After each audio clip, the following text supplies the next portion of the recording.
Hi, welcome back. This part, we're gonna cover 343 Guilty Spark, the library, and the first cutscene of Two Betrayals. That's gonna bring us through the twist of the game and set us up for the final climax. So one more part after this.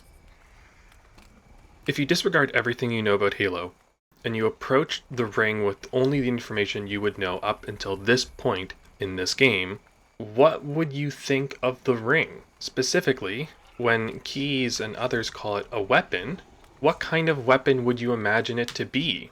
Like, Halo doesn't have giant cannons, it doesn't have stationary defenses, it's not like a noticeable laser gun like the Death Star. The ring doesn't seem to have obvious weaponry. So what kind of weapon is it? More than that, if you watch YouTubers like Perun or William Spinell, who cover the economic costs of war, you may have a thought come into your mind. How expensive is Halo? Like, what is the cost of actually creating the structure, designing it? Who approved of its budget? Did they go through multiple failed test versions? Think questions like that, because the price for making a ring must have been astronomical. And someone sat down and said, we need to have environments, we need to have wildlife, it needs to be a livable thing, a livable structure, not just a weapon. Surely you could make a similar kind of weapon without it housing life. And then you have to ask, what kind of government would actually allow this project to be undertaken? What benefit does Halo bring that outweighs the cost of making it, actually making multiple versions of it? I think those kinds of questions are so interesting, especially given the context of this part of the game. Because we know in reality that the Halo was built from a place of fear. The Forerunners were not looking to dominate the galaxy, but to survive against the parasite. They were gnawed at by fear, but also guided by the mantle of responsibility. They were driven to desperation and pushed into a corner, and this was the only final solution that they could come up with. The firing of the Halo. And yet it speaks to the galactic dominance that they, I guess, already had, because they could build Halo, they could build multiple Halos, they could build the arcs. The economy of the Forerunners on a galactic stage is quite impressive. But more to the point, the existence of Halo and the threat of the Flood are actually inseparable elements of Halo's story, and Halo CE weaves them together. The twist isn't really about the Flood, it is about the Flood and the ring. We start with the reveal of the Flood, but it ends with the full knowledge of what the ring does. The two together form a two-headed beast that we have to understand and fight against. And so Halo's twist isn't really that cutscene in 343 Guilty Spark. It actually has four separate parts that bring us through a journey. The first is Cortana's dialogue at the end of Assault on Control Room, which we kind of covered a bit last time. We'll sort of briefly summarize it again. The second part is the Flood reveal in 343 Guilty Spark. The third part is the Flood's lore backstory in the library. And then it ends with Halo's purpose in the cutscene Two Betrayals. So we start with Cortana in the control room, and we end with Cortana in the control room. And it creates this nice bookend approach. Oh, those Covenant fools. They must have known. There must have been signs. Slow down. You're losing me. At the end of the assault on the control room, Cortana tells us that the Covenant have found something buried in the ring. I like how Chief is concerned with where did they find it, but she is concerned with what they found. We leave that cutscene with the expectation that we too will encounter this thing that the Covenant has found. So when we enter 343 Guilty Spark, we already have some kind of expectation that a new element is going to reveal itself in the story. And then we come into 343 Guilty Spark, a level that does a wonderful job at building suspense through environmental storytelling leading up to the Flood reveal. And we can start off by just praising it for how it characterizes the Flood by showing its effect on others first. We don't see the monster, except we kind of do, but rather we see the consequences of the monster. Here, the Covenant are running around in fear, and that should draw our attention.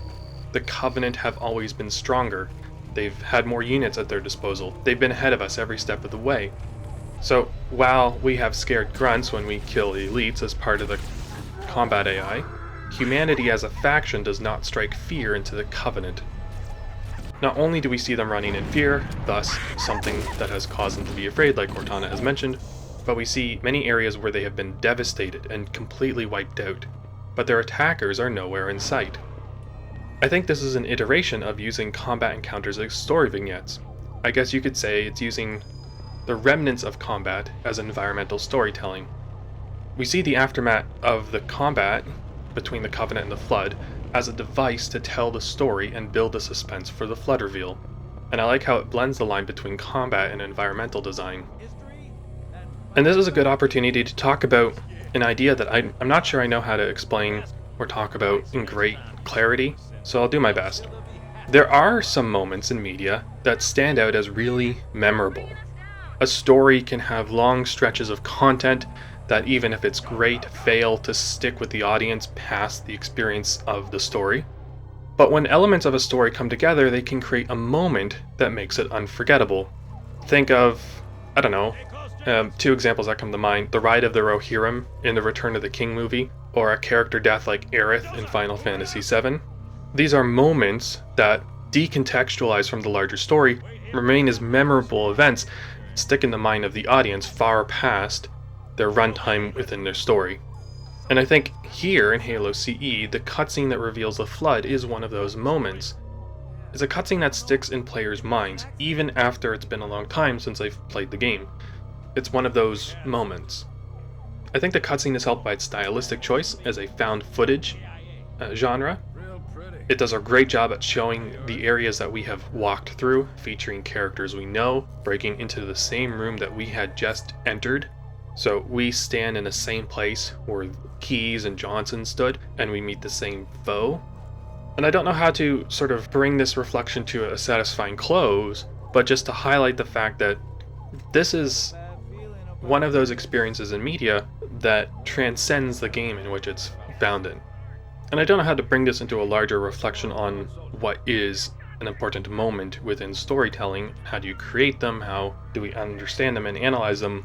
I'll just sort of leave it as an observation that moments exist, and they're really important, and sometimes they are more important and longer lasting than the games or stories that they're found in. What I like about this moment in particular is that it doesn't really tell the player a lot. It shows us the Flood, but it separates the explanation of the Flood from the encountering of the Flood. So Cortana warns us about the Flood through cryptic wording, and then 343 Guilty Spark will explain the Flood in the next level. But this level, we don't really get a lot of explanation of what the Flood are. Of course, we do learn a few things going through the level. We get their name, that's important. They are somehow twisting elites and humans into monsters to attack us with. The crazed Marine, who is he in the cutscene? He might be. Tells us they are taking the live ones and they're leaving the dead behind, which is strange behavior. He said he survived by playing dead, and it's kind of weird the infector forms didn't absorb the corpses. I guess lucky for him, but maybe not so much. But that is all we kind of learn in this level. We don't really get much more detail about the Flood, what their goals are, and what they're doing. So we could ask, for example, a follow-up question. Where are the Flood taking the prisoners? That's left as a mystery that is only answered later on in the game. 343 Guilty Spark is also a really important level because in it, we see Chief fail for the first time. And I think maybe the only time in this game. The level's goal at the beginning was to locate and rescue Captain Keyes and then evacuate. But we neither locate nor rescue Keyes. We see him in the footage, of course. We are told he's taken prisoner by the Flood, maybe worse. And that's kind of it. We don't have any kind of successful resolution to this mission. We can only wonder in horror at what kind of fate is going to befall him. And if we step back, this is an example of a no and construction within Halo.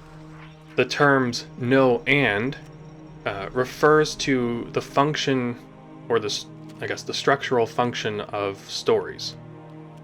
So I guess a way to explain it is like this. If a character has a goal, but they have no trouble in achieving it, then there's going to be little conflict or tension. The character's not going to grow, the story's not going to feel like it's advancing.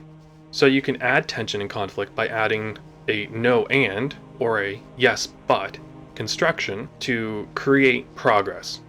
So we can ask questions to sort of work through what this construction is. and hopefully present it clearly. So our character has a goal. Did they achieve it? Yes or no? Well, in this case, the answer is no.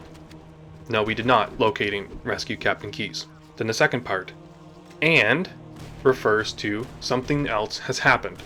So did we achieve our goal? No. And something worse happened along the way. We encountered the flood, which is something worse. So the no and construction can be exemplified in the following way. Did Chief locate and rescue Keyes? No. And we learned about the flood, which is a new and deadlier threat. So that kind of construction can help us understand the structure and how tension and conflict are being built up in the story. And because we are sort of in the twist, this is part of the story where we want to add more suspense and add more tension and bring us to a low point, so that our success in the finale will feel greater. But I also think this level has a missed opportunity. Since Chief is on his own, it gives him space to interact with the surviving Marines and Foehammer on his own. When we emerge from the depths, we should have Chief report that Keyes isn't there to Foehammer, and that they need to evacuate. But Chief doesn't seem to acknowledge the fact that Keyes wasn't there at all, and that he failed his mission. That lack of reaction from him hinders him as a character, and it also hinders Keyes' story in the second half of the game. We should feel something, a sense of fear that Keyes wasn't there and that he's captured by the flood. It's also important to note that failure is a really key ingredient for characters to grow. If we want to see Chief as a strong character, he needs to both fail and react to his failure so that he has the opportunity to grow from it. But when the moments for Chief to fail and reflect on that failure come, he doesn't have any opportunity to engage with the story in that way. So there is a dichotomy here that goes on. Chief doesn't speak through gameplay, only in cutscenes, and that's somehow created as a standard for what Halo is, until later on when 343 takes over. But Cortana can speak during a mission and everyone's fine with it. Somehow there seems to be this idea that if Chief speaks in a mission, it's a bit intrusive. But I don't think that's necessarily the case. He doesn't need to be a very vocal protagonist, but he should have moments where he does speak when you control him as a player. And I think that finding Keyes is such an important detail of the plot, and it has its payoff later on in the level Keyes, that having Chief address that point here would only strengthen the story and his character. It wouldn't be intrusive or take anything away from it.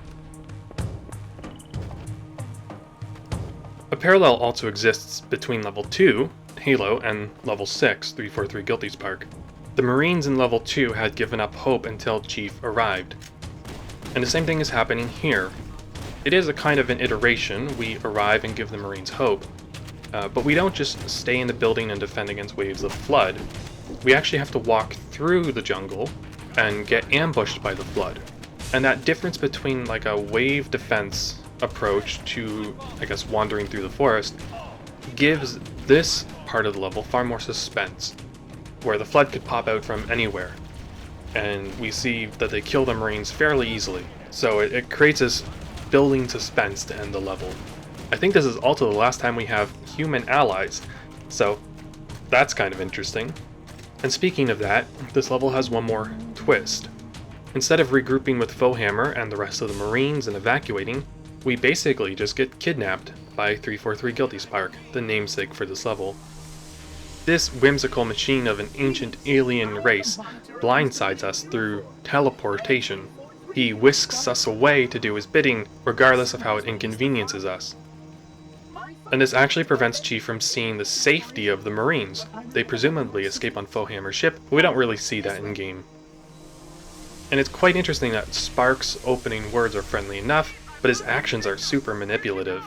So at first glance, it's hard to know if we've found a new friend or a new foe.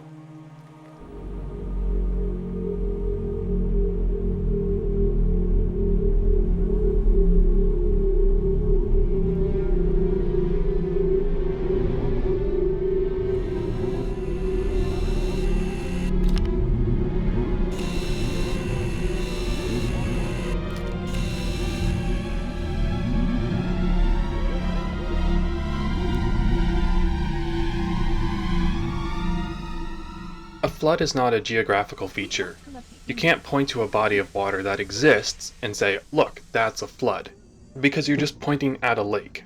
A flood only comes in through the disruption of the status quo by weather. It is a disaster that swoops in, ruins a location, then dissipates and leaves things going on as it was. This is something that Gravemind shares with us at the end of Halo 3. The flood ebb and flow like the tide. Like water I am. Defeat is simply the addition of time to a sentence I never deserved. You, Impo. One moment they crash in on us with overwhelming force, and yet another moment they recede, leaving us space to breathe. You see that a little bit in 343 Guilty Spark, and we also see it a little bit in the library. At its core, the library is a very simple level. We were kidnapped by Spark and sent here to retrieve the Index, the key that will help us activate Halo. But the level is actually an exposition dump in disguise. Throughout the level, we wander its halls, fight the Flood, and then listen to Spark lore drop information about the Flood and the Forerunners. I don't think Spark actually mentions the Forerunners specifically in his dialogue, but because Cortana had previously told us the ring is Forerunner, we can already piece that information together. Theoretically, the library embodies this ebb and flow of the Flood. They come in and we have combat sections where it's very high intensity and high octane action, and then they go away and they leave us with some quiet moments to digest the lore. The level doesn't always balance these two elements very well, but that's part of the dynamics of the level. We can also say here, the library is fairly long and monotonous, but that's all that it really is. The YouTuber Mandalore Gaming has covered Bungie's older games Marathon, and when he reviews them, he points out the labyrinthian mazes that Bungie had made for those games and how awful they were. So in comparison to the worst Marathon levels, the library isn't really that awful. The installation was specifically built to study and contain the flood. Is it strange to have a level be dedicated to exposition? Maybe, I guess. But I think the library pulls it off fairly well, and here's why. First, the exposition is given as character action. Spark is giving us these tidbits of information, but he's doing it in his whimsical and meandering manner. He just says something and he just wanders off. He hums to himself. He seems to forget that we're here, and then he comes back and gives us more small bits of information.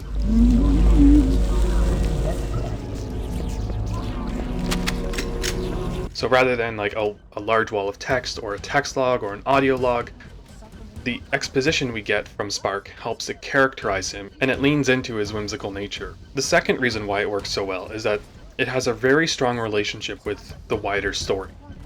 In the previous level we met and we saw the Flood, but we did not receive much backstory about them.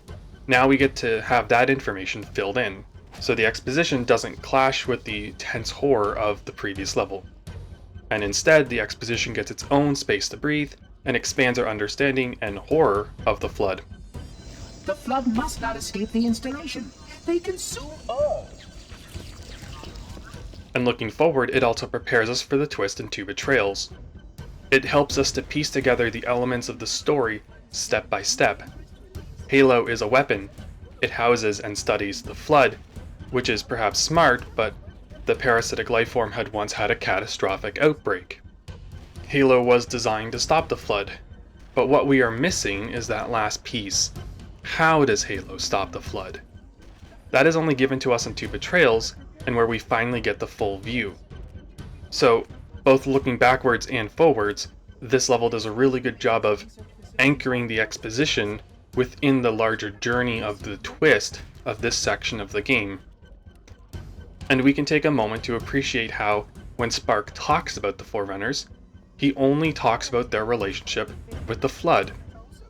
The Forerunners' legacy had become defined by their conflict with the Flood. Whatever the Forerunners were prior to that is completely gone.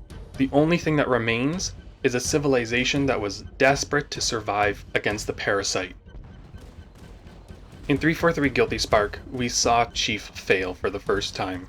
The library also presents Chief as a very careless actor. Chief has encountered the Flood. He knows they're a threat. He sees what they can do. So when Spark gives him a solution, he just goes along with him without further questioning him. He doesn't stop to ask any big picture questions. He zones in on the solution to the flood, and he basically drops everything else. And he even starts Halo's sequence without knowing what he's actually doing. And so in this sense, his lack of dialogue actually adds to his character.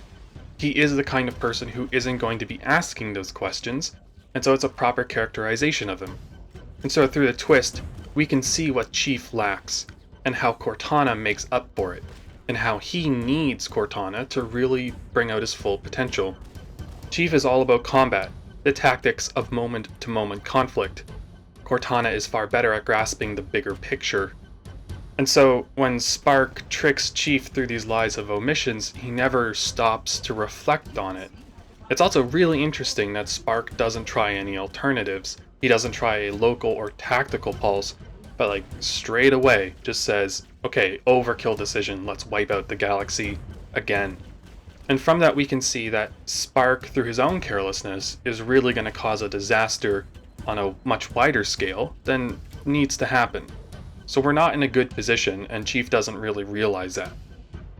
And all this can give us some backdrop for understanding the structure of this level. If the previous one was a no and structure, the library is an example of the opposite, a yes but structure. Yes, we achieved our goal, we got the index, but there's an element in the story that is not so straightforward. Halo will wipe out all life in the galaxy, which is not ideal. Now most of Halo CE's levels use this approach. In a Pillar of Autumn, do we escape? Yes, but we are stranded on the ring. In Halo, do we rescue the survivors? Yes, but Keyes is captured. In Truth and Reconciliation, do we rescue Keyes? Yes, but we find out that Halo is a weapon, and the Covenant are searching for its control room. In Silent Cartographer, do we find the map data? Yes, but Keyes is out of reach. And on the assault on the control room, we get there, but we find out there's actually a hidden enemy that the Covenant have uncovered. I won't spoil how the last 3 levels use these functions, but you can kind of see the way that Halo progresses its story. We succeed, but there's a new element that we need to be concerned about. So last thing for the library, everyone has their own opinions on how to remake it. How do you fix it? And of course I have my own opinions, and I've shared in previous videos some ideas of how you would remake Halo. And I want to try and do the same for the library, but keep it at a minimum. I don't think 343 Guilty Spark needs a lot of rework, so I didn't include any commentary in that level. So I think the library basically just needs 3 changes. First, it needs to be 3 floors instead of 4. Stick to the rule of 3. It feels longer than it should because it has 4 floors, and if we reduce it by 1, it'll just make it flow better. Secondly, we should invert the direction that we travel in the library. Rather than going from the bottom floor to the top, we should proceed from the top floor to the bottom. This has to do with a psychological assumption on my part, where I think that going down feels more threatening than going up. And I think this level should be increasing that tension, and so going down rather than up can help to establish that. Third, I think the library could use more varied environments and environmental storytelling. I would look to Halo 2's level High Charity as a reference point. So the first floor would be very clean and very bright and filled with a bunch of Forerunner iconography and Forerunner structures that's not corrupted by the flood. But as we proceed down onto floor 2 and to floor 3, the flood corruption of the environment slowly takes over until it becomes the dominant feature of the landscape. So Halo uses combat encounters as story vignettes, and I think this level could use some of those. For one, Halo 3 introduces a mechanic where the flood infect and turn people into flood forms in real time. You could show that off in 343 Guilty Spark, totally granted, but you could also do it here. So you introduce the flood in one level, and then you give an expansion on the mechanics in the next. But we don't really want to be doing that with humans in this level because Chief's the only human who should be here. But the Covenant should have been looking for the Index, which is why they were looking in this area and unleashed the flood to begin with. So if we have a hypothetical remnant survivors of a Covenant search party that only exists on the top floor and are not treated as enemies, but rather simply as fodder for the flood, we could use them as environmental storytelling devices rather than enemies. if you start the level off by showing grunts that are running away and elites that are being turned into flood forms in real time, it's a very simple way of showing that mechanic and adding some environmental storytelling and diversifying the environment of the library in a way that doesn't compromise its flood-only challenge. So you have like a very small snippet at the beginning, and then perhaps as you go along, you just start to see remnants of Covenant bases. And then once you get to the second floor, like all of that stops and it's just the flood. And I think, lastly, because a library is an exposition dump, any remake of it would have to give space for that exposition to be given. I don't think it's wise to change the function of this level within a larger story. It works so well as an exposition dump already that that should still remain the same. But I guess I'll also add this. I actually enjoy the library as is, so I wouldn't mind if it just stayed the same. So let's move on to the final part of this twist and bring it to a close. Which means that any organism with sufficient mass and cognitive capability... This cutscene is the climax and ending portion of Halo's twist. It brings together all the information we've learned and brings us back to where we started, with Cortana in the control room. The Flood and Halo find their resonance together here. The Parasite are a threat to all life in the galaxy, and Halo's purpose is to stop the Flood by killing everything in the galaxy. Either way, the galaxy kind of suffers. It's not really that great, is it? And the cutscene brings us to this place of full and ultimate knowledge. We learn everything about the Flood, we learn everything about the Ring, and with that full knowledge, we can now act upon it. It is also really useful to say, the Flood and the Ring are working together. It's not that the Flood is the twist, and it's not that the Halo is the twist, it is that they are both so intertwined and interwoven that they can't be separated from each other. One is a threat, and so is the other. Together they make us feel stuck between a rock and a hard place. And this cutscene brings us to our lowest point. 343 Guilty Spark, where we see the Flood, is not the lowest point, because Spark himself arrives and gives us a bit of hope. The library is not the lowest point, because we get the index and we have this confidence that we can stop the Flood. But now that we've learned that Halo will kill all life in the galaxy, that's not a viable solution to the Flood. Spark has betrayed us, or at least our alliance has broken down. Now we're enemies. So that's a third enemy we have to fight, alongside the Covenant and the Flood.